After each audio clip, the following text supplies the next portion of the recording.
High, আজকে আমি তোমাদেরকে পড়াবো ফ্লোচার্ট। তো ফ্লোচার্টের কিছু নিয়ম আজকে আমি বলে দিব। তো কোয়েশ্চেন নাউন দেওয়ার পর আমরা লিখবো ফ্লোচার্ট, এবং যে কোয়েশ্চেনটা দেওয়া থাকবে সেটা ফুল লেখার পর জাস্ট আমরা ইজ গিভেন বিলো এই জিনিসটি অ্যাড করবো। ইজ গিভেন যে কোয়েশ্চেনটি দিয়ে থাকবে সেটা ফুল লেখার পর জাস্ট ইজ গিভেন বিলো আমরা দেবো। এরপর ফ্লোচার্টের আরেকটি নিয়ম হচ্ছে একই পৃষ্ঠায় অবশ্যই হতে হবে, এবং আমরা পেন্সিল দিয়ে হচ্ছে বক্স করবো। পেন্সিল দিয়ে বক্স করবো, এইভাবে এই বক্সগুলো এই নিয়মে করবে। এরপর আরেকটি নিয়ম হচ্ছে নিয়ম হচ্ছে ওখানে বক্সের মধ্যে প্রথম লাইনটি যেটি দেয়া থাকে সেটি যদি স্মল হয় অথবা যদি ক্যাপিটাল হয়, যেটি থাকবে সেই নিয়মে আমরা লিখবো। যদি ক্যাপিটাল লেটার দিয়ে শুরু হয় তাহলে আমরা ক্যাপিটাল দিয়ে শুরু করবো, যদি স্মল লেটার দিয়ে শুরু হয় তাহলে আমরা স্মল লেটার দিয়ে শুরু করবো। মানে ফার্স্টে যদি ধরো যে মানে যেটি দেয়া থাকবে সেটি যদি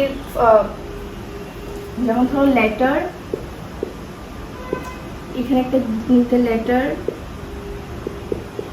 এরকম লেটার রাইট এরকম দেওয়া আছে, সেক্ষেত্রে লেটারের যদি বড় হাতের দেওয়া থাকে এর পরেরগুলো সব কিছু বড় হাতের হবে।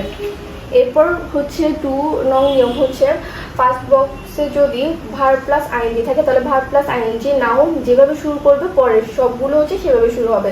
যদি ফার্স্ট বক্সে যদি দেখা যায় যে ভার্ব প্লাস আইএনজি দিয়ে শুরু হয়েছে বা নাউন অ্যাডজেক্টিভ যে নিয়মে থাকবে সেই নিয়মে আমরা পরের জিনিসগুলো একই নিয়মে করব, ফার্স্টটা ফলো হবে।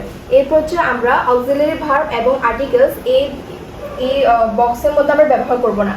ফ্লোচার্টের নিয়মের মধ্যে অক্সিলারি ভার্ব এবং আর্টিকেল আমরা ব্যবহার করব না, এবং যদি পসিবল আমরা সাবজেক্টও সেক্ষেত্রে বাদ দিব। এই নিয়মগুলো রয়েছে। এছাড়াও আরও কিছু নিয়ম রয়েছে। আমরা ফুল স্টপ ব্যবহার করব না, এটা একটা। আর যে লাইনটি দেওয়া থাকবে সেই লাইনটি আমরা খুঁজে বের করব সেটি কোথায়, এবং ওই পদ থেকে হচ্ছে আমরা লাইনগুলো লিখবো, এবং ধারাবাহিকতা আমরা ব্রেক করব না। এরপর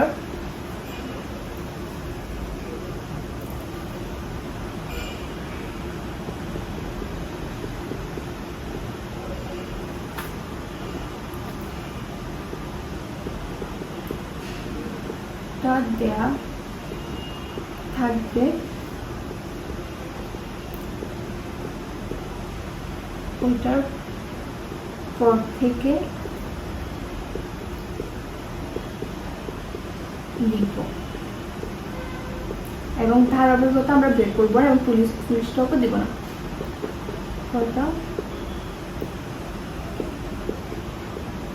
ব্রেক করবো। আরেকটি জিনিস হচ্ছে ফুল স্টপ আমরা ব্যবহার করবো না। এই হচ্ছে ফ্লোচার্টের নিয়ম।